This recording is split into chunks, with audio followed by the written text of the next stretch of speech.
Lesson 3. Thinking Fourth Dimensionally. There are two actual outlooks on the world possessed by every man, and the ancient storytellers were fully conscious of these two outlooks.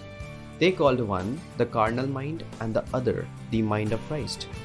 We recognize these two centers of thought in the statement, "The natural man receiveth not the things of the Spirit of God, for they are foolishness unto him, neither can he know them, because they are spiritually discerned," from 1 Corinthians chapter 2, verse 14. To the natural mind, reality is confined to the instant called now.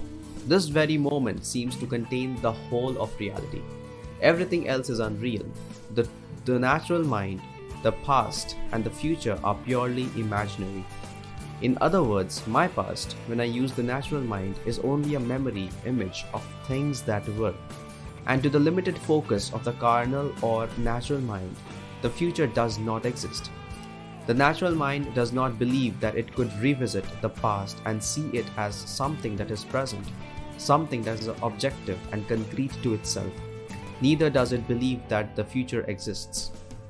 To the Christ mind, the spiritual mind, which in our language we will call the fourth dimensional focus, the past, the present, and the future of the natural mind are a present whole. It takes in the entire array of sensory impressions that man has encountered, is encountering, and will encounter. The only reason you and I are functioning as we are today and are not aware of the greater outlook is simply because we are creatures of habit, and habit renders us totally blind to what otherwise we should see. But habit is not law. It acts as though it were the most compelling force in the world, yet it is not law. We can create a new approach to life. If you and I would spend a few minutes every day in withdrawing our attention from the region of sensation and concentrating it on an invisible state, and remain faithful to this contemplation, feeling and sensing the reality of an invisible state, we would in time become aware of this greater world, this dimensionally larger world.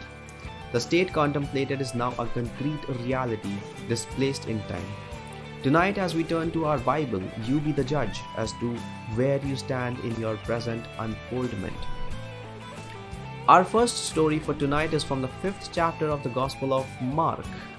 In this chapter, there are 3 stories told as though they were separate experiences of the dominant characters.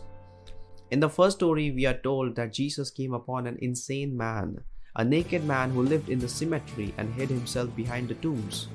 This man appealed to Jesus not to cast out the dead devils that bedeviled him.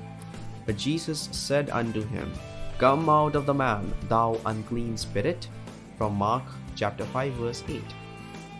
Thus, Jesus cast out the devils that they may now destroy themselves. And we find this man for the first time clothed and in his right mind and seated at the feet of the Master. We will get the psychological sense of this chapter by changing the name Jesus to that of enlightened reason or fourth dimensional thinking. As we progress in this chapter, we are told that Jesus now comes upon the high priest, whose name is Jairus. And Jairus, the high priest or the synagogue, has a child who is dying. She is 12 years old, and he appeals to Jesus to come and heal the child. Jesus consents. As he starts towards the home of the high priest, a woman in the marketplace touched his garment. And Jesus immediately, knowing in himself that virtue had gone out of him, turned about in the press and said, "Who touched my clothes?" from Mark chapter 5 verse 30. The woman, who was healed of an issue of blood that she had for 12 years, confessed that she had touched him. And he said unto her, "Daughter, thy faith had made thee whole.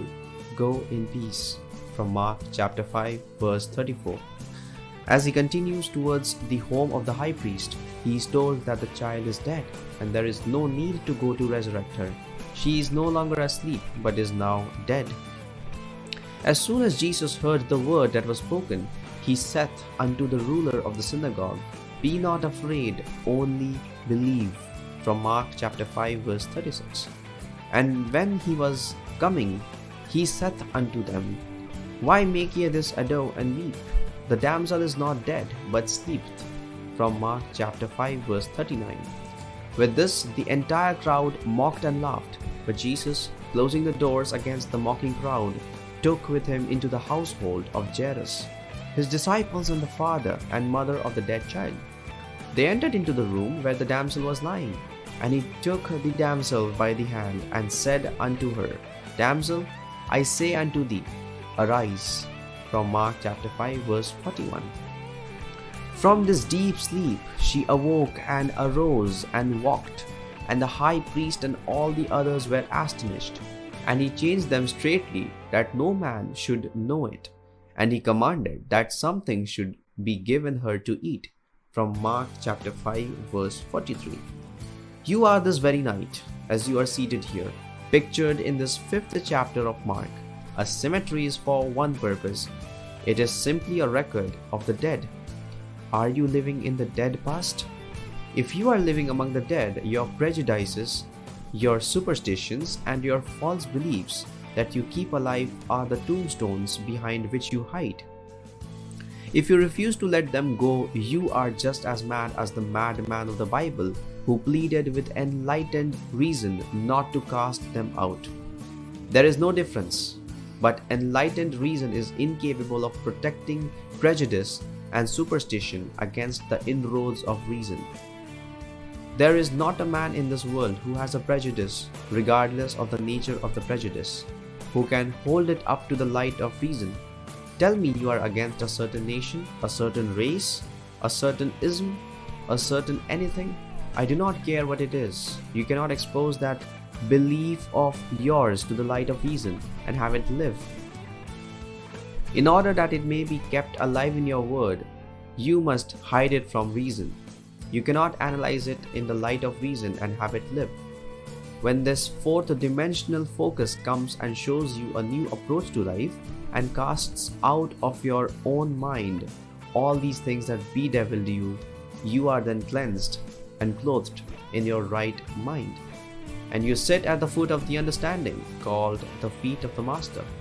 Now clothed and in your right mind, you can resurrect the dead. What dead? The child in the story is not a child. The child is your ambition, your desire, the unfulfilled dreams of your heart. This is the child housed within the mind of man. For as I have stated before, the entire drama of the Bible is a psychological one. The Bible has no reference at all to any person who ever existed or any event that ever occurred upon earth. All the stories of the Bible unfold in the minds of the individual man. In the story, Jesus is the awakened intellect of man. When your mind functions outside of the range of your present senses, when your mind is healed of all the former limitations, then you are no longer the insane man, but you are this presence personified as Jesus, the power that can resurrect the longings of the heart of man. You are now the woman with the issue of blood. What is this issue of blood? A running womb is not a productive womb. She held it for 12 years. She was incapable of conceiving. She could not give form to her longing because of the running of the issue of blood. You are told her faith closed it. As the womb closes, it can give form to the seed or idea. As your mind is cleansed of your former concept of self, you assume you are what you want to be. And remaining faithful to this assumption, you give form to your assumption or resurrect your child. You are the woman cleansed of the issue of blood, as you move towards the house of the dead child. The child or state you desired is now your fixed concept of reality. But now, having assumed that I am what formerly I desired to be, I cannot continue desiring what I am conscious of being. So I do not discuss it. I talk to no one concerning what I am. It is so obvious to me that I am what I wanted to be that I walk as though I were. Walking as though I am what I formerly wanted to be, my world of limited focus does not see it and thinks I no longer desire it. The child is dead within their world, but I, who know the law, say, the child is not dead. The damsel is not dead, she but sleepeth. I now awaken her. I, by my assumption, awaken and make visible in my world what I assume, for assumptions, if sustained invariably, awaken what they affirm. I close the door. What door? The door of my senses. I simply shut out completely all that my senses reveal. I deny the evidence of my senses. I suspend the limited reason of the natural man and walk in this bold assertion that I am what my senses deny. With the door of my senses closed, what do I take into that disciplined state? I take no one into that state but the parents of the child and my disciples. I close the door against the mocking, laughing crowd. I no longer look for confirmation. I completely deny the evidence of my senses, which mock my assumption and do not discuss with others whether my assumption is possible or not. Who are the parents? We have discovered that the father, mother of all creation is man's I amness. Man's consciousness is God. I am conscious of the state. I am the father, mother of all my ideas, and my mind remains faithful to this new concept of self. My mind is disciplined. I take into that state the disciples, and I shut out of that state everything that would deny it. Now the child, unaided by man, is resurrected. The condition which I desired and assumed I had becomes objectified within my world and bears witness to the power of my assumption. You be the judge, I cannot judge you. You are either living now in the dead past, or you are living as the woman whose issue of blood has been staunched. Could you actually answer me if I asked you the question? Do you believe now that you, without the assistance of another, need only assume that you are what you want to be, to make that assumption real within your world? Or do you believe that you must first fulfill a certain condition imposed upon you by the past, that you must be of a certain order, a certain something?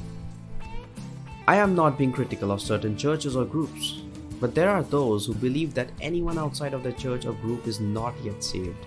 I was born a Protestant. You talk to a Protestant? There is only one Christian, a Protestant. You talk to a Catholic?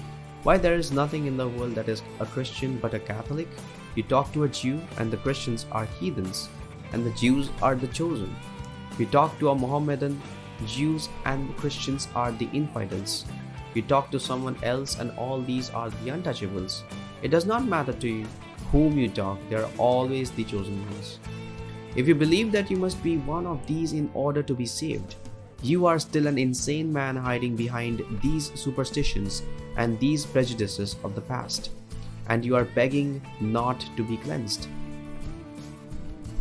Some of you say to me, do not ask me to give up my belief in Jesus the man, or in Moses the man, or in Peter the man. When you ask me to give up my beliefs in these characters, you are asking too much. Leave up these beliefs because they comfort me. I can't believe that they lived upon earth and still follow your psychological interpretation of their stories.